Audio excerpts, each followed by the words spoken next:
नमस्कार, आप देख रहे हैं यंग वार्ता न्यूज़ और मैं हूं आपके साथ अंकिता नेगी। आपको बताते चलें कि आज नगर परिषद के मीटिंग हॉल में एक बैठक आयोजित हुई। खासतौर पर इसमें खास बात यह है कि दिल्ली से टीम पहुंची हुई थी जिसने महिलाओं को दीनदयाल अंत्योदय योजना के तहत जागरूक किया। आजकल देखने को मिलता है, हालांकि कई स्तर पर देखने को यह भी मिलता है कि ग्रामीण क्षेत्र की जो महिलाएं हैं वो काफ़ी हद तक जागरूक हो चुकी हैं, लेकिन पांवटा साहिब जिला सरबौर की बात करते हैं तो कई ऐसे समूह हैं जो ग्रुप में काम करते हैं, जैसे महिला सहायता समूह होंगे और तमाम तरह के ऐसे ग्रुप्स हैं जो महिलाएं ग्रुप में रहकर काम करती हैं और इसी तरह के कई तरह के जो है सामग्रियां बनाकर तैयार करती हैं। खासतौर पर देखने को ये भी मिलता है कि आज जो बैठक हुई नगर परिषद में उसके तहत दीनदयाल अंत्योदय योजना के तहत इन महिलाओं को जागरूक किया गया और साथ ही साथ महिलाओं को आत्मनिर्भर भी बनाया गया। कई महिलाएं ग्रुप में काम करती हैं और ख़ासतौर पर ये माना जाता है कि ग्रुप में महिलाएं जैसे जैसे काम करती हैं, जैसे सिलाई, कढ़ाई, बुनाई और तमाम तरह के खाद्य सामग्री को तैयार करना, तो महिलाएं इससे आत्मनिर्भर बनती है। वैसे भी कलयुग का एक ऐसा रौद्र रूप देखने को मिलता है जहाँ पर महिलाओं को वाकई में उनकी काबिलियत को नहीं समझा जाता है। तो आज दिल्ली से एक खास टीम नगर परिषद पहुंची जहां पर महिलाओं को दीनदयाल अंत्योदय योजना के तहत जागरूक किया गया और उन्हें आत्मनिर्भर बनाने के बारे में विस्तार से चर्चा की गई। फिलहाल यहाँ पर ज्वाइंट सेक्रेटरी पहुंचे थे और ज्वाइंट सेक्रेटरी मधुकर रावत ने भी ये महत्वपूर्ण जानकारी यहाँ पर दी है कि चाहे वो ग्रामीण स्तर पर हो या फिर शहरी स्तर पर, महिलाओं को हर तरह से जागरूक किया जा रहा है, क्योंकि खासतौर पर ये देखने को भी मिलता है कि महिलाएं बहुत कम आंकड़े में आज भी जागरूक है और आत्मनिर्भर है। तो महिलाओं को आत्मनिर्भर बनना है, निडर बनना है, तो इसीलिए इस बारे में चर्चा की गई। खासतौर पर हमारे साथ जो है हमारे से बातचीत भी की गई। मधुकर रावत ने खास जानकारी यहाँ पर दी है। साथ में नगर परिषद के अध्यक्ष यहाँ पर निर्मल कौर भी मौजूद रही, ओम प्रकाश कटारिया जो है यहाँ पर मौजूद रहे और तमाम नगर परिषद के जितना भी स्टाफ यहाँ पर है मौजूद रहा और महिलाओं ने अपनी समस्याओं को भी यहाँ पर रखा है, कैसे वे आत्मनिर्भर बन सकते और क्या कुछ इसमें नया कर सकते, इस बारे में चर्चा हुई। ये आप लोग ये बैग बनाते हैं?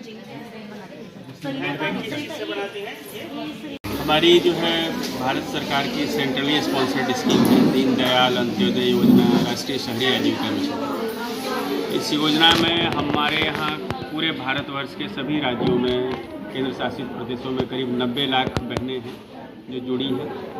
वो सारी शहरी गरीब परिवार की महिलाएं हैं, वही लोग इस योजना में जुड़ी हैं। उनको हर तरह की मदद दी जाती है, जैसे कि प्रशिक्षण दिया जाता है ताकि वो आत्मनिर्भर हो सकें। स्वयं सहायता समूह बनाती हैं वो, उसमें हम लोग मदद करते हैं। स्वयं सहायता समूह बनने के बाद उनको समय समय पर प्रशिक्षण दिया जाता है, सस्ते दर पर लोन दिलाया जाता है।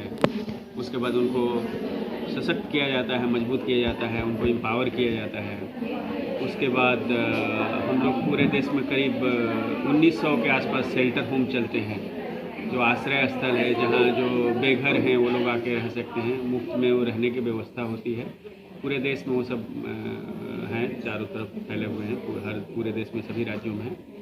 उसके अलावा हम लोग स्ट्रीट वेंडिंग जोन वगैरह में मदद करते हैं ताकि जो हमारे स्ट्रीट वेंडर्स भाई बहन हैं, जो लोग भी रेडी पटरी वाले का काम बिजनेस चलाते हैं रेडी पटरी पर, उनको हम लोग मदद करते हैं। एक हमारी दूसरी योजना है पीएम स्वनिधि, जिसमें माइक्रो क्रेडिट लोनिंग स्कीम है, जिसमें शुरुआत में पहले वो लोग बैंक में जाते थे तो उनको बहुत महंगे दर पे लोन मिलता था या महाजन के पास जाते थे, तो अब उसमें 10,000 का लोन बहुत सस्ते रेट पर मिलता है।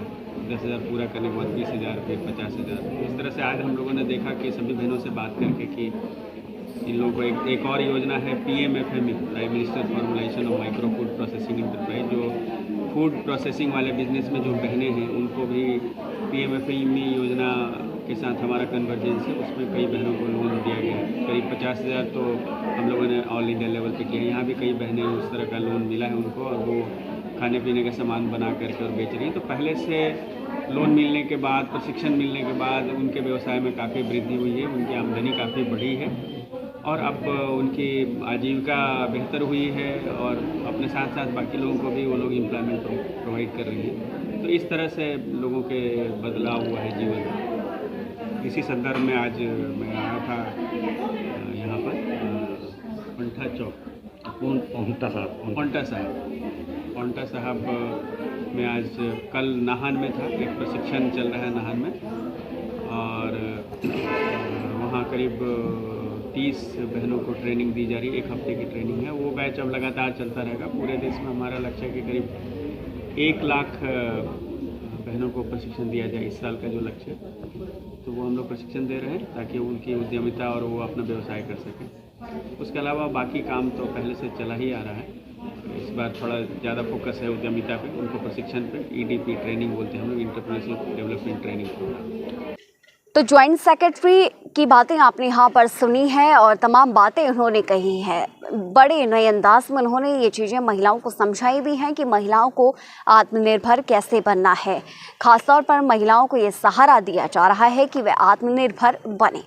आज के लिए इतना ही। बड़ी खबरों के साथ जल्द लौटेंगे। यंग वार्ता न्यूज़ के लिए पौंटा साहिब से अंकिता नेगी।